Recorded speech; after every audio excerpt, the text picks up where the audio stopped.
our disclaimer, I'm not a financial advisor. I'm just here to help and coach a little bit, help us to make a few monies from this stock market, right?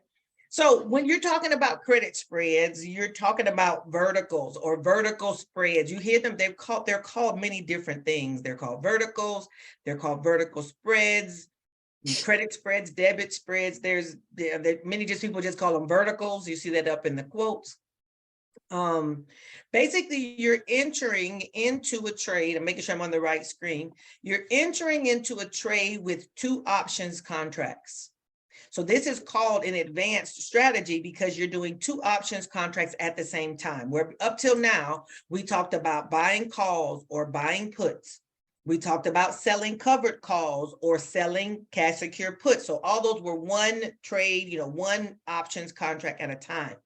But when you're doing spreads, you're talking about two contracts that you're entering at the same time. Okay, there's a buy contract, which is called a buy leg. There's a sell contract, which is called a sell leg. Okay, I'm going to make all these things clear, but try to listen along the way. There are two types of spreads. Well, that's actually more than two types. We're only going to talk about two. Debit spreads, which is where you pay a premium to enter those, just like buying a call or buying a put. And there's credit spread, which is where you collect a premium when you enter, just like covered calls, just like cash secure puts, you collect money when you enter the trade. Credit spreads, credit means they give you a credit. That's what those are, is credit spreads. This presentation is only about credit spreads. I have taught debit spreads. I have a course about it. If you decide that's something you're interested in, you can purchase the course, but it's not a seller strategy. It's a buying strategy. So for call credit spreads, basically for call credit spreads, Jamie, you got the questions in the chat? Also, they're called bear call spreads at times. I've not seen them called bear call spreads a lot, but they are called that. When you go to bar chart, though, you will see them called that on bar chart. So I wanted to incorporate it because we do use bar chart. For when you have a call credit spread, you're expecting price to stay flat or to go down, just like with covered calls. You remember covered calls from the other day? When you're selling a covered call, you're expecting price to stay below that call or be, or go down. You want to stay flat or go down, but you want it to stay below your strike. This is the same thing with the call credit spread. It's just you got two legs now instead of one. There's also a put credit spread, also called a bull put spread. And this is when you're expecting price to stay flat or to go up, just like when you're doing cash secure puts. All righty, we're only going to discuss one of these today, but I wanted you to know there is call credit spreads for the top and they're selling put credit spreads for the bottom, just like covered calls and cash secure puts. Okay, it's doing similar concept, just got one more piece added to it. Was there a question popping in? Okay. No. Okay, nope. Okay, good. Call credit spreads. You're basically entering this trade as a seller, just like with covered calls and cash secure puts. Your broker is going to reserve collateral, the amount of the width of your spread between the two contracts. And we're going to talk about that, but what that really means, like what's a spread, times the number of contracts you do. So a one spread is $100 because one times the 100 shares, right? A 2.5 spread is $250 because, between the two prices times 100. You get to keep all the premiums if the price is below your strike at expiration. The closing out piece works just like with covered calls and with cash secure puts. That's why we went through those two strategies first, so that when we added one more element into the spreads, you would already have a basis or foundational understanding. So basically, call credit spreads are just like, quote unquote, covered calls, just like selling covered calls. Call credit spreads are like selling covered calls. Okay. Selling a call credit spread means that you expect the price to stay below your sell strike. just like with covered calls. There are benefits to this strategy. It's very straightforward, to be honest. It's simple and straightforward. It may not feel like it right now, but I promise you it's straightforward. It can be done on any stock that you want to do it on. You can do spreads on any stock. You're going to select strikes above your resistance, so you're going to have to chart when you're doing credit spreads. And you can make consistent profits without lots of collateral, right? So this is why people really like credit spreads. You can do credit spreads with as little as $50. $100. So we were talking, so when we were doing our covered calls, we had to buy the stock first, and then covered call it after that, but we had to outlay the cash to buy the stocks first. When we were doing cash secure puts, we had to, if we picked the 6th strike, we were, allowing $600 of buying power to be blocked off while that trade was going. But when you're doing credit spreads, if your spread is only a 1, the most you need to have for your collateral is $100. And if you get a 0.5 spread, you just need $50. Okay. Basically, you are selling a call contract and you're buying a call contract at the same time. That's why it's called a spread. You're selling a call contract and buying a call contract at the same time. You're doing 2 contracts. The difference between those 2 strike prices is called the spread. The difference between the 2 strikes is called the spread. A 1 spread is worth $100 of collateral. So if you have a trade that is 100 at 101, let's say you're doing a spread that's just a 1, like 100, 101, maybe on Amazon. Amazon, I think, is around this price. This is a 1 spread. If you're doing something like 95/95.5, that's a 50 spread, because the difference between 95.5 and 95 is 0.5 times 100, which is $50.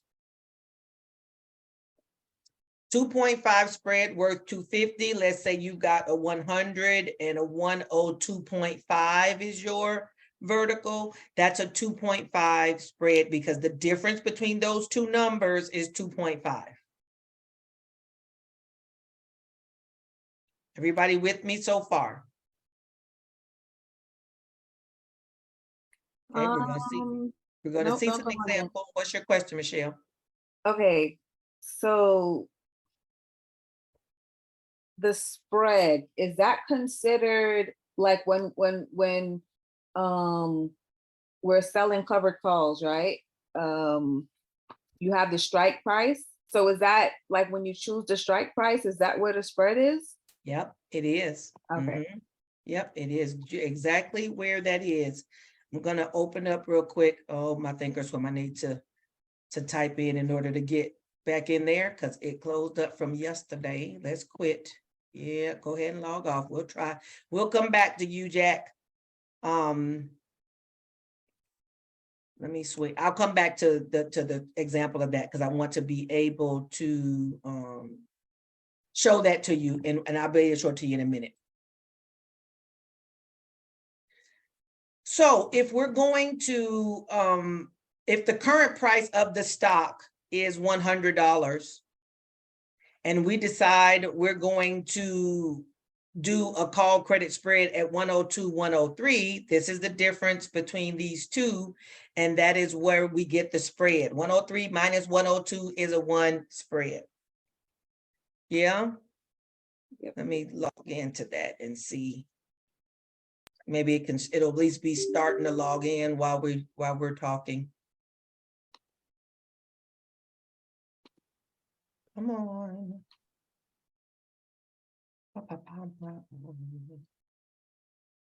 Okay. It's starting up now. Back to you, Jack. Let me share my screen, because I don't think I am right now. Share screen. There we go. There we go. Okay.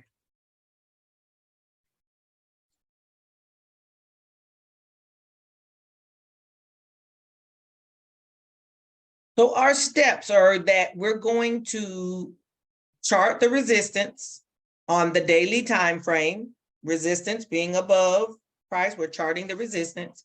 We're selecting a sell strike above that resistance, just above it, don't have to go very far unless you want to. And then we're selecting a buy strike above that. Okay, so your resistance is one place, you're doing a sell contract, a buy contract above that, and then you're gonna decide on your expiration date. You can do it within a day, you can do it within a week, you can do 2 weeks or 3 weeks. Remember, time decay is our friend. This is an example using SPY. We charted the resistance on the daily time frame, and that resistance was at 403.51. I selected a sell strike above that resistance number, which was 404. Higher than 403 is 404. Then you have to select a buy strike above that sell strike. So I got 404 for the sell strike. I need to go above it again to get a buy strike of 405. So on the option chain, you would look for 404, 405. Or if you were going to go a little bit higher, 406, 407. I'm going to show you what these look like on the option chain. Make sure you're on the call side. And again, we're looking at the bid box. And you're picking it and going forward with your trade. This is an example of what it looks like on the option chain. If you're in the option chain, you're looking for the word vertical, where before we always did single. When we were covered call, we did single. When we were doing cash secure puts, we did single. But where it says spread, we need this to be vertical. And you can select that. If y'all are logged into your Thinkorswims, you can go to your option chain, pick the spread or this little drop down here, and then select verticals. Pick your little drop down right there and pick vertical. Okay. Notice here in the middle how these strikes was it's on the edge now. This is the middle. If you're looking at Thinkorswim, it would be in the middle. But you see these strikes are two numbers together. See how these are two numbers together? That's the spread. And 403, 404, that's, one, the difference between those two is 1. That's where it's a 1 spread, and it will require $100 of collateral minus the amount you take in premiums. What questions do we have on this screen?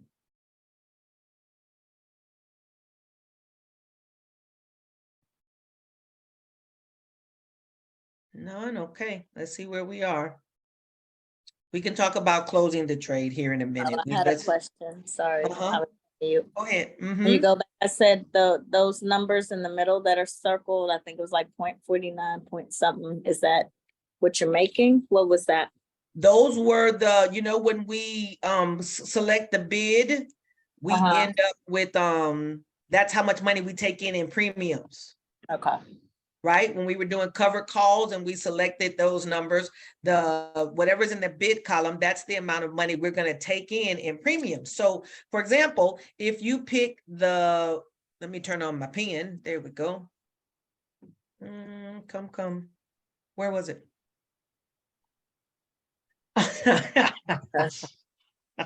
Oh my goodness. You are tripping. Goodbye, sir. So if you're looking at the 405, 406 here, right? You're going to get that spread. Then you're going to collect $20 in premiums for that spread. Okay. Okay. If you were selecting the 404, 405, you're going to collect $29 in premium. Okay. So one spread means you're going to leverage $100 minus the $29 that you collect in premiums. So you're really only leveraging $81. This is the amount of collateral that the broker is going to, or that's 71, that's not even 81, Lord help. the math teacher. That's what we need to do. There we go. I was like, Okay. 81? No, 71. Okay, so you're only, the broker's only going to block up $71 of your buying power because you collected $29 of premium. So you're not even leveraging the whole $100. Okay. Okay. Real quick, I just wanted to come on. This is Arlissa, Educator to Trader.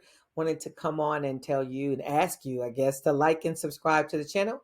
If you like the content that I create and I'm, posting regularly, then go ahead and subscribe. That way you won't miss anything and you can be a part of all that we're doing here. I'm a coach to sellers. I'm an option sellers coach. If that's a vein that you don't know anything about or you want to know more about, then go ahead, subscribe and check us out all the time. All right. Thank y'all. I appreciate it.